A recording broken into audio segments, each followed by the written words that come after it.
ചെറുപ്പത്തിൽ എനിക്ക് 3 വയസ്സുള്ളപ്പോഴാണത്രേ ആദ്യത്തെ പല്ല് മുളച്ചത്. അതിനു മുൻപ് ഞാൻ പല്ല് തേക്കാൻ വേണ്ടി വാശി പിടിച്ച് കരയുമായിരുന്നു അത്രേ. 3 വയസ്സ് കഴിഞ്ഞ് 2 മാസമായപ്പോ പെട്ടെന്ന് എനിക്ക് 4 പല്ല് വന്നു. അത് തേക്കാൻ വേണ്ടി എന്റെ അച്ഛൻ എനിക്ക് ആദ്യം വാങ്ങിച്ചെന്ന ബ്രഷ് ഇത്. കൊള്ളാമോ? എല്ലാവരും ഇത് കണ്ടോ? എന്റെ 3ാമത്തെ വയസ്സില് പിറന്നാൾ നമ്മ കൈകൊണ്ട് തുന്നി തന്ന ഉടുപ്പാ ഇത്. ഞാൻ മരണം വരെ കളയൂല.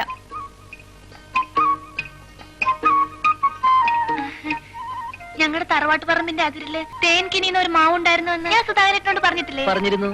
അതിന് ഒരു ദിവസം പണിക്കിരങ്ങൾ വീട്ടിൽ വന്നപ്പോ അതിന്റെ ഉച്ചിയിൽ ഒരു മാമ്പഴം കണ്ടു. എറിഞ്ഞു വീഴ്ത്താൻ പറ്റുമെന്ന് പണിക്കിരങ്ങൾ എന്നോട് ചോദിച്ചു. പറ്റുമെന്ന് ഞാനും പറഞ്ഞു.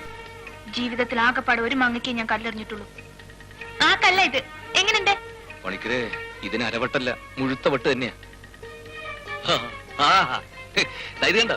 പലരും ജീവിതത്തിൽ നിസ്സാരമായി തള്ളിക്കളയുന്ന പല സാധനങ്ങളും മറ്റ് പലരുടെ ജീവിതത്തിലും വളരെ വിലപ്പെട്ടതായിരിക്കും. നമുക്കൊന്നും ഈ കല്ലിന്റെ വില മനസ്സിലാവില്ല. സൂക്ഷിച്ചു വെച്ച അല്ലെ കൊണ്ട് പുഴുങ്ങി തിന്ന്. എന്നിട്ട് ആ മാങ്ങ ഒറ്റയേറിന് തന്നെ വീണോ ചേച്ചി? അത് പണിക്കിരങ്ങൾ തിന്നുകയും ചെയ്തു.